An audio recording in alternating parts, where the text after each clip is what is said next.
Vamos começar de novo, vamos começar de novo. Estou gravando pelo celular no modo avião, mas mesmo assim as mensagens estão entrando. Eu tenho que aprender como é que eu desativo tudo isso, né? Mas vamos lá, que não tem problema. Até pouco tempo atrás, o relacionamento entre pessoas e organizações era considerado antagônico, né? Porque o empresário está ganhando dinheiro. O empresário tem que ganhar dinheiro mesmo, a empresa foi feita para gerar lucro. E que bom trabalhar para quem ganha dinheiro. O ruim é trabalhar para pobre. Trabalhar para pobre é pedir esmola para dois, né? Mas, no entanto, a organização ela quer alcançar os seus objetivos da melhor forma possível, ela precisa também canalizar os esforços das pessoas para que também essas atinjam os seus objetivos. Porque olha só, gente, vê se vocês concordam comigo. O funcionário, ele só realiza os sonhos pessoais se ele alcançar os sonhos profissionais. Tá certo? Como é que eu vou estudar se eu não tenho dinheiro para pagar mensalidade? Então eu preciso trabalhar. Quem não está trabalhando não compra nem um liquidificador dividido de 12 vezes, né? Então, eu tenho que estar trabalhando para que eu consiga realizar os meus sonhos pessoais. E aí as coisas funcionam, visto que, como a professora já falou com vocês, as empresas também precisam da gente, né? Então, a principal relação entre as empresas e as pessoas denomina trabalho. O trabalho tem uma força muito grande na vida da gente. Pessoal, como tem uma força grande o trabalho na vida? Você conhece uma pessoa, a primeira coisa que você pergunta, como é que você chama? Eu me chamo Molica. Onde você trabalha? Tá certo? Se for arrumar um namorado, onde você trabalha? Se for arrumar um namorado, onde trabalha?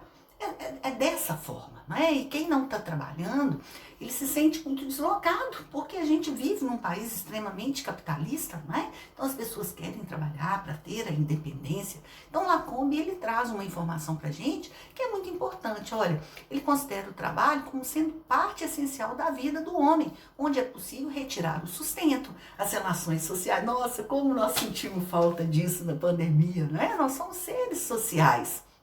Então, ficar afastado das pessoas é muito ruim na hora que você encontra, que vontade de abraçar e não pode, não é? Então, não é só o trabalho, são as pessoas que você conhece, as pessoas que você convive, o desenvolvimento que acontece, não é? E também a questão da posição social, é tão importante, é tão bom a gente falar, olha, eu estou produtiva, eu faço isso na minha empresa tal, não é? E uma coisa que eu queria dizer para vocês, pessoal, é o seguinte, nessa minha jornada, né, de muitos anos vivendo dentro de empresa, principalmente aqui no Polo, né, a gente vai estar conversando sobre isso, quando a gente começa a trabalhar numa empresa, a gente assina um contrato formal, que é um contrato de trabalho, a carteira assinada. Mas a gente também tem um contrato psicológico, né? A gente quer que as coisas deem certo, que aquilo aconteça, e muitas vezes a pessoa fica desempregada um tempo, procura daqui, faz entrevista de lá, manda currículo, não aparece nada, e quando chega a chance de ter a oportunidade profissional, nossa, é muito importante, não é? Esse contrato psicológico, com certeza ele acontece. Então, o que as pessoas esperam da organização? Depois eu quero que vocês leiam isso muito bem, que está no nosso estudo dirigido, né? Esperam um lugar bacana para poder trabalhar, reconhecimento, né? Tão legal, né? Não precisa bajular, nem puxar saco, mas ó, ficou bom, ficou legal, isso é importante, né? Oportunidade de crescimento, eu chego como auxiliar, mas eu quero crescer, eu tenho sonhos, eu quero melhorar, né? Apoio, liderança, participação nessas organizações, liberdade, autonomia, qualidade de vida no trabalho, não é? Então todos nós, quando chegamos para trabalhar em uma empresa, nós temos muitas expectativas em relação a esse trabalho. Mas, de contrapartida, a empresa também tem muita expectativa em relação a gente. Porque quando eu chego para trabalhar, eu chego para resolver um problema. Não é simplesmente, eu estou contratando uma pessoa. Não, eu estou contratando uma pessoa para resolver os problemas que eu tenho. Então, o que a empresa espera da gente? Ela espera a ética, ela espera responsabilidade, ela espera comprometimento, dedicação, foco no trabalho, trabalho em equipe, resultado, foco no cliente, que é o objetivo maior da empresa existir, não é? Então, tanto existe a expectativa do funcionário para a empresa, quando também existe muita expectativa da empresa em relação ao funcionário. Eu não quero contratar e depois ter que demitir e começar o processo todo novamente, né? Então é muito importante que haja essa parceria, né? E aí eu coloco para vocês, está detalhado lá no estudo dirigido, na nossa aula assíncrona nós iremos conversar sobre isso, que são as fases até a gente chegar aqui na gestão de pessoas estratégicas. Nós passamos por um período que era extremamente período contábil, né? Até a década de 30 era simplesmente, você trabalhou, eu te pago. O dia que você não veio, eu desconto no seu pagamento e a gente segue dessa forma. Depois vivemos um período onde veio a CLT, Getúlio Vargas, 42, que foi um período que foi uma evolução muito grande para os trabalhadores, onde as normatizações elas começaram a acontecer. Vivemos um período bastante tecnicista da Revolução Industrial. Vivemos um momento bastante sindical, onde os direitos dos trabalhadores começaram a ser mais valorizados, e vivemos agora um momento que é bastante estratégico. E a gestão de pessoas, ela está diretamente ligada à estratégia de negócio da empresa. Por quê? Porque sem os funcionários eu não vou conseguir fazer o que eu preciso. E aí, pessoal, eu queria dizer para vocês que existe uma diferença, né, muito grande, e às vezes as pessoas até confundem entre as características do departamento pessoal que tem em todas as empresas, seja dentro da própria empresa ou terceirizado. O departamento pessoal ele vai existir. O RH já é um plus, já é a cereja do bolo, né? Então, o departamento pessoal, ele é mais burocrático. Ele é rígido. Por quê? Porque a legislação ela é rígida. Ele é funcional, ele é muitas vezes tido como inflexível. Ah, o pessoal do departamento pessoal é muito inflexível. Não é que o pessoal do departamento pessoal é inflexível. É a lei que é inflexível, não é? Então, é o contraponto entre a questão da legislação e os interesses da empresa e o interesse do trabalhador. Exatamente o serviço que o RH proporciona. E dentro desse serviço, a gestão de pessoas, ela é dividida em 6 processos. Hoje eu tô de boa, já vou avisar para vocês. Vai cair na prova, tá? Não podia falar não, mas eu vou falar.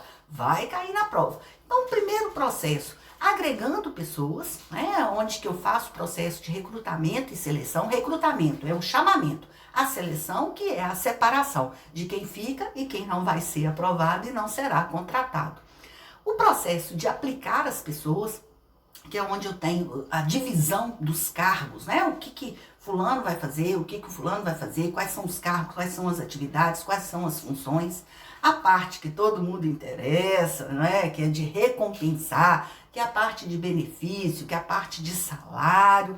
O desenvolvimento, que é a parte de T&D, que é o treinamento. Se a pessoa não tiver o treinamento adequado, fica inviável que ela possa desenvolver-se naquela empresa, não é? Cada empresa tem as suas características, cada empresa tem a sua forma de trabalhar e com certeza ela precisa ser treinada, não é? Mas só isso não basta, eu também tenho o processo de manter as pessoas, que são as relações com os empregados, que é a parte de higiene e segurança, que é muito importante, e também não poderia de destacar a questão da qualidade de vida das pessoas, né? E por último, e não menos importante, é o monitoramento, que hoje a gente faz através dos programas, através da informática, através dos bancos de dados, que são super importantes. Então, esses processos, e todos eles estão extremamente interligados, né? Por quê? Porque se eu contrato mal, eu tenho que treinar mais. Se eu contrato bem, essa pessoa ela é capaz de fazer um processo de adaptação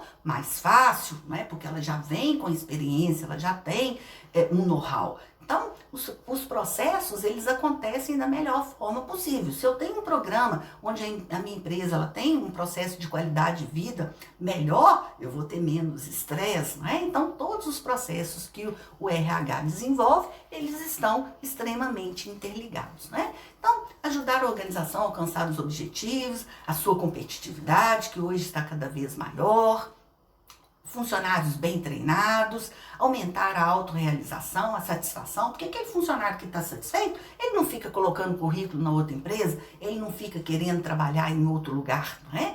manter a qualidade de vida, as políticas éticas, a administração da mudança, não é? Para que aí a gente possa ter um planejamento de RH bastante estratégico, né? Que é a forma como o RH pode contribuir para o alcance dos objetivos organizacionais e também os objetivos individuais. Afinal, o RH ele faz exatamente essa ponte entre os interesses da empresa e os interesses do funcionário. E aí a gente, nessa parte de estratégia, é muito importante vocês conhecerem dois conceitos, que é o conceito de absenteísmo, porque nem sempre você ter os seus funcionários no seu registro e na sua folha de pagamento significa que ele está lá todo dia. Por quê? Ele atrasa, ele adoece, um dia ele não está tão bem de saúde, a produtividade é baixa.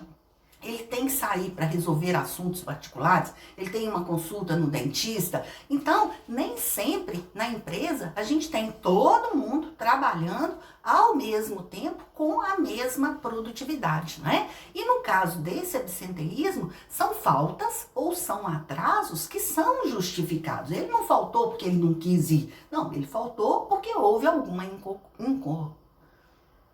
inconcorrência que fez com que ele tivesse esse atraso ou tivesse uma falta. Mas é uma falta justificada que eu não posso descontar no seu contra-cheque, né? Então, as causas e as consequências, né, do absenteísmo, elas precisam ser reduzidas, não é? Porque senão um dia sai para resolver um problema pessoal, outro dia sai para resolver um negócio do cartão do banco, outro dia sai porque teve que ir na escola do filho, outro dia porque está passando mal. Então, cada dia acontecendo um problema, a força de trabalho, ela diminui e aí não consegue alcançar os objetivos, né?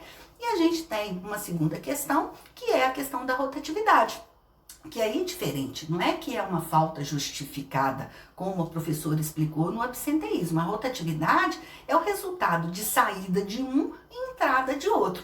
Então, a empresa que ela tem uma rotatividade muito grande, ela perde o seu capital intelectual, ela perde o treinamento e desenvolvimento que foi realizado. Porque quando a gente entra numa empresa, a gente não consegue oferecer ao empresário a qualidade de trabalho que a gente precisa, que a empresa precisa. Por quê? A gente não está acostumado ainda, não está bem treinado, não conhece o processo. À medida que o tempo vai passando, é que realmente o funcionário ele fica bom, tá certo? E se quando ele fica bom eu perco, eu tenho que começar o processo todo novamente, que é o processo de recrutamento e seleção. Então esse fluxo de entrada e saída, né? Então a cada desligamento é um processo complexo, porque tem que começar tudo de novo, né? E esse desligamento ele pode acontecer tanto a pedido do funcionário quanto a empresa, né? Então eu posso demitir ou o funcionário pode pedir demissão, né? Então esses dois tipos de desligamento acabam também comprometendo a estratégia da empresa. E essas variáveis podem ser externas, né?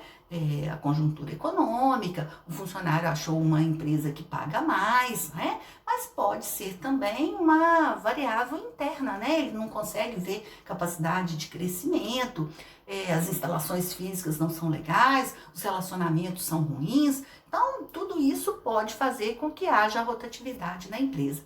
E isso, pessoal, gera um custo muito grande, porque eu tenho o custo do recrutamento, eu tenho o custo da seleção, eu tenho o custo do treinamento e eu tenho depois o custo do desligamento, né? Então a gente tem que trabalhar a gestão de pessoas para que ela seja o mais eficiente possível para evitar os processos de demissão, seja a pedido do funcionário ou seja por parte da empresa, tá certo? Então hoje a gente vai encerrando por aqui, mas nos nossos momentos de aula síncrona, com certeza a professora irá detalhar através das atividades, através do fórum, das explicações, e a gente vai conseguir fazer com que vocês entendam melhor esse processo, tá certo? Então foi um prazer estar com vocês, espero que todos estejam bem e sempre lembrando, o Unifagoc é sempre por você.